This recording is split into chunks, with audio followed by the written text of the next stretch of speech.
Hey, what's up guys? It is Slick or Slickmoff here, back again with another video, and I've just had so much interest in my videos on Superman Blue Steel, the canceled 2008 Superman game. My first video on it has over 250,000 views, and many of my other videos are killing as well. So many of you are very interested in the topic, and I want to talk about it more because I'm very interested in one take or opinion that I've seen many times in the comments of my videos, which is that this Superman game looks terrible. It looks awful. The gameplay is abysmal. And I'm looking at this gameplay, and I really don't see that. I don't see where people are getting the feeling that the root gameplay is fundamentally flawed. You have to understand that this is pre-alpha gameplay, that a game developer who worked on this game more than 12 years ago, let's put that in mind, first of all. This is a PS3 game, which could have been remastered for PS4 or PS5, but the reality of it is it was designed in 2008. Secondly, it was a pre-alpha game and pre-alpha title, so the game was nowhere near being ready for release, and as a result of that, it certainly was not in any place to do that. But let's look at the core fundamentals of the gameplay. For one, destructible environments. We see that from the get-go with the Doomsday cutscene where Superman is fighting against Doomsday. We see that immediately. Not only that, we also see destructible environments as it pertains to throwing enemies up against buildings, and not in the type of Man of Steel way where every building in the entire city is collapsing down, murdering thousands upon thousands of civilians. But the environments are destructible, and you can fly people through buildings, ram them up against the wall on the floor versus the wall again, or the ceiling. And then you can also take enemies, bash them up against the wall. They'll go flying along the wall, and then you can take them out from there. Additionally, you can pick up cars, throw cars at people. You can throw pretty much people at other people. And all of these things are demonstrated in just a few minutes of gameplay. Moreover, the flying mechanics look very solid, very, very reliable. Nothing necessarily astounding, but I mean, let's look at the foundation of what was built in the gameplay. Again, 12 years ago. This was built 12 years ago. Yeah, super speed, flight, destructible environments, being able to take enemies through buildings and run them through buildings, ran them against buildings, and the buildings respond to the destruction of your action. Interactive map environments, being able to pick up cars and potholes, the cover caps over potholes. I don't know what you call this. And take those, throw those at people. You can, I mean, to me, it's so obvious that the gameplay was very promising and would have been phenomenal, not only for the time. Keep in mind that this game would have been competing with Arkham Asylum. Batman Arkham Asylum came out in 2009, Arkham City 2011, and this game would have released at around 2009. Okay, so imagine if we had, alongside Batman Arkham Asylum in 2009, Superman Blue Steel, a solo Superman game starring Doomsday and Lex Luthor with these gameplay mechanics. And frankly, it would have, I think, elevated the Batman Arkham games because they were doing things in this game that we did not see in the Batman Arkham games. For instance, free roam, large open worlds, destructible environments, these sort of things that I guess you could say the Arkham games have destructible environments with the gel, and you can blow up walls, but even that is not like you can pick any wall you want to, or you can throw somebody into any building that you want to. It's limited in terms of the interactivity of the map. So when I look at this game, I don't really see it in the way that many people have. Now, don't get me wrong.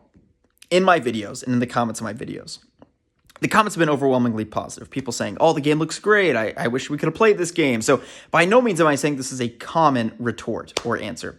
But what I am saying is that I saw this a decent bit of people saying like, oh, this gameplay looked kind of shit, or I don't understand why people would be excited for this, or this looks terrible, and I'm so glad this didn't come out, or this is why a good Superman game can never be made. And I did see a lot of these comments put throughout it, and I just have to respectfully disagree with that. I think, for one, looking at the Doomsday gameplay, again, this would the Doomsday sort of cutscene where Superman flies in, lands, fights against Doomsday, throws him up through the building, and then that little 1-minute cutscene. I think that competes with the CGI trailers that released for Batman Arkham Asylum and even Arkham City to some extent. Secondly, and perhaps more importantly, the gameplay, while in pre-alpha, clearly showed promise. It was sort of borrowing off of some components that I think really worked in video games at the time. People really, that's when the free roam sort of trend was really picking up at around this 2008, 2009 time. And on top of that, I would also note that the foundation of the flying and the super speed, I think, looked quite strong. It was balanced but not overpowered. The enemies posed a threat, but not to the point that it felt like you weren't Superman. Like, I think they got so much of it right in that pre-alpha gameplay, and I think with another year or two of refining and refinement, which, of course, if they had planned for the game to take a year, it would have taken probably 3, because that's just how Superman games are. Granted, video game development and their cycles were different back then. They didn't take nearly as long as they do now with games unironically taking over a decade to develop, and then they come out and they're still not good, like Cyberpunk 2077. But the reality of it is, back then, a game like Batman Arkham Asylum, Batman Arkham City, or Superman Blue Steel would be made in about 2 years. So I think this game, while in pre-alpha, showed a lot of promise, and moreover, I mean, people have complained so incessantly and repeatedly to me over the years that, oh, we're so tired of Batman. We want new characters. We want new stories. And then when people look at a game that could have been a phenomenal Superman game, people are like, oh, I'm so glad this was canceled. I'm so glad we didn't play this. Oh, this looks like shit. Oh, how can this work? You don't feel like Superman. And again, what are we comparing this to here? Like, are we comparing it to DC Universe Online? You telling me that this isn't better than DC Universe Online, what you're watching right here? I mean, clearly it is. And secondly, are we comparing to the Batman Arkham games? Because that's not an apt comparison. You're comparing a character who is literally OP as shit by design, basically more powerful than, almost more powerful than God himself, frankly. He shoots laser beams out of his eyes. He can throw people through buildings. He can throw cars and pick them up like they're a piece of paper. I mean, this is an incredibly overpowered character, and the more OP a character is, the more difficult it is to make a well-functioning gameplay system around them. It is much easier to make a Batman Arkham video game have free-flowing combat gameplay, or Call of Duty, than it is to make a game with a super-powered OP hero like a Superman game or something to that effect. And that's why most games that you see today, everybody complains, oh my God, I'm so sick of these first-person shooter games. Oh my God, everybody just makes the same game over and over.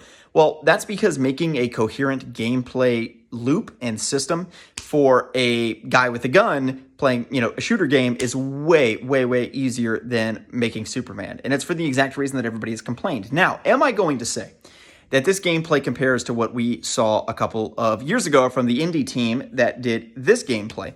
No, I would not say that. I would not say that it even comes close in that regard, because clearly this gameplay is much more polished, much more advanced. But you have to understand that we would have compared that game at the time to other games that come out in 2008. So we would compare it to other superhero video games roughly from that era. We'd be comparing it to Spider-Man games from the time, Batman Arkham Asylum.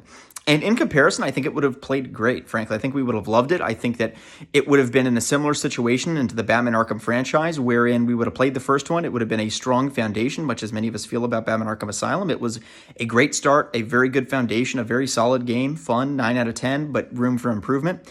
And then Batman Arkham City comes in, and it's borderline perfect. And I think that we could have gotten a whole trilogy. And with Superman, imagine the Arkham Knight equivalent of Superman, right? Like with Arkham Knight, they polished the game extremely well. They implemented the Batmobile, which we had requested for many years. It had a flow and polish to it that the other games did not, a modernity aspect to it where they felt very modern. They felt very, very advanced, and the graphics very photorealistic as opposed to cartoony. This game definitely, the Superman Blue Steel would be more on the cartoony side of things, and I think it would have, this whole franchise would have progressed in the same way as the Batman Arkham games, wherein you start, it's very comic book based, very animated series based, and kind of animated and cartoony, which we saw in the gameplay and animation of the footage. And many people had said like, oh, this looks like a 3D render gameplay, and I certainly understand these thoughts and concerns, but I don't think it really compares, frankly, to the gameplay that we saw from the developer that was developing the indie game. But I don't think that it's fair, because we're talking one decade apart, 2018 to 2008. And given that context, I think the gameplay looks incredible. And by the time we had gotten our third game in this trilogy, it would have been phenomenal. It would have been like Arkham Knight, a super photorealistic advanced game. It would have, the second one would have roughly paralleled probably Man of Steel. And I would have absolutely loved to get this franchise, particularly given the fact that while I do like the Henry Cavill Man of Steel, it is not the most comics accurate interpretation of Superman, and I would have loved to seen an animated series, comics sort of Jim Lee Superman off the comic book page, or animated series Superman off the animated screen onto the silver screen, or not the silver screen, sorry, the video game console. And unfortunately, we'll never get that from Blue Steel.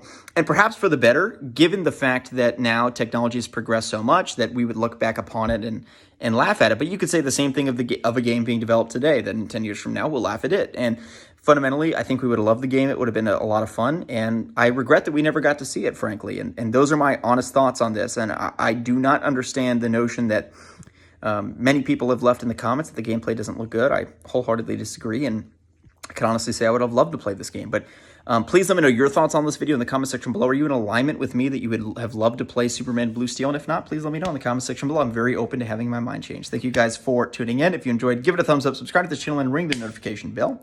And follow me on Twitter. Link is down in the description below. My name is Slick Moth. I'll see you guys in the next video. Peace out.